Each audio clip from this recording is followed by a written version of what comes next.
ইসলামে জুমার দিনের মর্যাদা ও ফজিলত অত্যন্ত বেশি। এই দিনের ছোট ছোট আমলেও রয়েছে অসীম সওয়াব ও গুনাহ মাফের সুসংবাদ।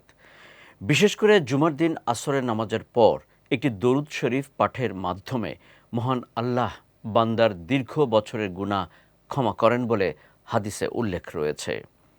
এ সম্পর্কে বিস্তারিত থাকছে ডেস্ক রিপোর্টে। শুক্রবার মুসলিম উম্মার জন্য অত্যন্ত গুরুত্বপূর্ণ ও মর্যাদাপূর্ণ একটি দিন। ইসলামে এই দিনকে সাপ্তাহিক ঈদের দিন বলা হয়।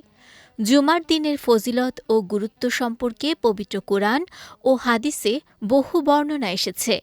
আল্লাহ তাআলা পবিত্র কুরআনে ইরশাদ করেন, হে মুমিনগণ, জুমার দিনে যখন নামাজের জন্য ডাকা হয় তখন তোমরা আল্লাহর স্মরণের দিকে ধাবিত হও এবং কেনাবেচা ছেড়ে দাও।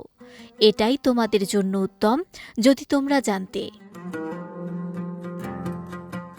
রাসূলুল্লাহ সাল্লাল্লাহু আলাইহি ওয়াসাল্লাম জুমার দিনের বিশেষ কিছু আমলের কথা উল্লেখ করেছেন, যেগুলোর সওয়াব অনেক বেশি।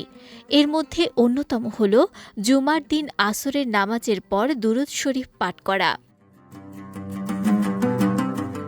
হাদিসে এসেছে, যে ব্যক্তি জুমার দিন আসরের নামাজের পর নিজ জায়গায় বসে ৮০ বার একটি বিশেষ দুরূদ পাঠ করবে, আল্লাহ তাআলা তার ৮০ বছরের গুনাহ মাফ করবেন এবং ৮০ বছরের নফল ইবাদতের সওয়াব দান করবেন। আল্লাহুম্মা সাল্লি আলা মুহাম্মাদিনিন নবিয়িল উম্মিয়ি ওয়া আলা আলিহি ওয়া সাল্লিম তাসলিমা। এর অর্থ, হে আল্লাহ, আপনি উম্মি নবী হজরত মুহাম্মদ সাল্লাল্লাহু আলাইহি ওয়াসাল্লামের উপর, তার পরিবার পরিজনের উপর দুরূদ ও পরিপূর্ণ সালাম বর্ষণ করুন। এই ছোট্ট আমলটি করতে খুব বেশি সময় লাগে না, তবে এর ফজিলত অনেক বড়।